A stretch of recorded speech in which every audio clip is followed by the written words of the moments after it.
বিশেষ করে আল্লাহ তাআলার দ্বীনের দাওয়াত দেওয়ার জন্য, আল্লাহ তাআলার ভয়ের প্রতি আহ্বান এবং জান্নাত এবং জাহান্নাম, এই মাক্কি সূরার মধ্যে বিশেষ করে এইগুলি বেশি আছে। তো সূরার শুরুতেই বলা হয়েছে ইদাশ শামসু কুবিরাত, ইদাশ শামসু কুবিরাত ওয়া ইদান নুজুমু কাদারাত ওয়া ইদাল জিবালু সুয়িরাত ওয়া ইদাল ইশারু উতিলাত ওয়া ইদাল ওহুশু হুশিরাত ওয়া ইদাল বিহারু সুজিরাত ওয়া ইদান নুফুসু যুবিজাত।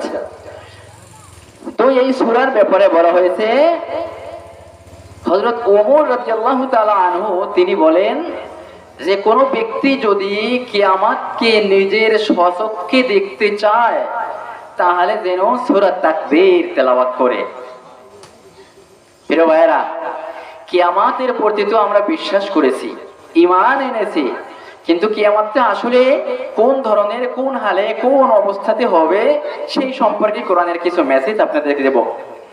আল্লাহ তাআলা বলেন ইদাশ শামসু কুবিরাত, আল্লাহ বলেন যখন সূর্য আলোহীন হয়ে যাবে তখন অন্ধকারে নিমজ্জিত হবে সারা বিশ্বব্যাপী।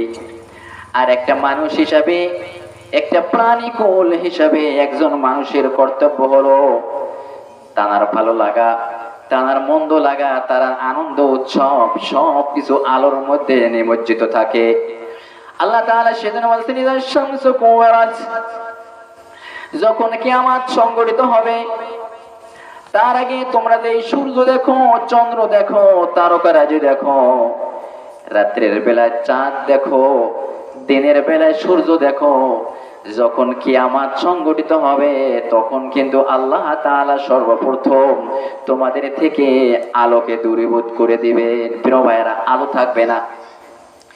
এখন আসে আলোতে আমাদের কি হয়, এই যে রাত্রের পরে দিন আসে, আবার দিনের পরে রাত্র আসে, এক এক করে আমাদের দিন থেকে রাত, রাত থেকে দিন, একদিন করে 2 দিন, 1 সপ্তাহ, আবার একদিন করে 1 সপ্তাহ থেকে 4 সপ্তাহে মাস হয়ে যায়, আবার 12টি মাসে 1টি বছর হয়ে যায়।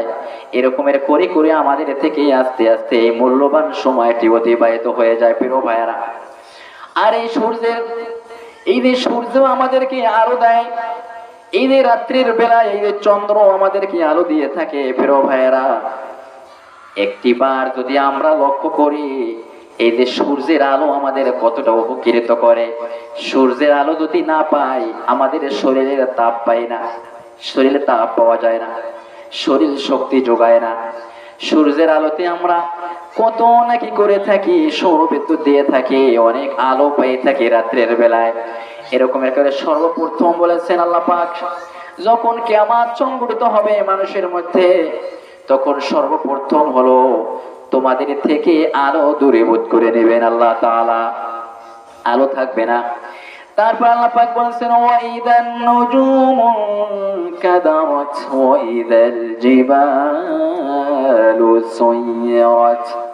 আল্লাহ তাআলা বলেছেন ওয়া ইদান নুজুমু কাদারাত, যখন নক্ষত্র দেখেন, এই যে আরশের উপরে, আকাশের উপরে তাকিয়ে দেখেন, অন্ধকারের রাত্র যখন হয় তখন ওই আকাশের ভিতরে ঝিকমিক করতে থাকে তারকারাজিগণ, এবং আকাশের উপরে চাঁদ থাকে রাত্রের বেলায়, এবং দিনের বেলায় এই আলোতে আলো দেওয়ার জন্য আল্লাহ তাআলা আমাদেরকে সুন্দর করে সাজিয়ে দিয়েছেন সূর্য দিয়ে। আল্লাহ তাআলা বলেছেন যখন কিয়ামত তোমাদের মাঝে সংঘটিত হয়ে যাবে, এই যে মাথার উপরে সুন্দর সুন্দর করে যে সকল নক্ষত্রগুলি দেখো, সেই সকল নক্ষত্রগুলি তোমাদের সামনে একদম ছিটকে পড়ে যাবে, একদম যার যার স্থান থেকে চ্যুত হয়ে অন্যত্র চলে যাবে। এটা হলো কিয়ামতের লক্ষণ। আল্লাহ তাআলা বলেছেন ওয়া ইদাল জিবালু সুয়িরাত, ওয়া ইদাল জিবালু সুয়িরাত, এবং পাহাড় এবং পর্বতমালা, যে সকল পাহাড় দিয়ে আল্লাহ তাআলা এই সমগ্র বিশ্বকে স্থির করেছেন, সুন্দর করে রয়েছেন, আল্লাহ তাআলা বলেছেন যখন কিয়ামত সংগঠিত হয়ে যাবে তখন এই পাহাড় পর্বত নিজের স্থান থেকে চ্যুত হয়ে অন্যত্র ভেঙ্গে চুরে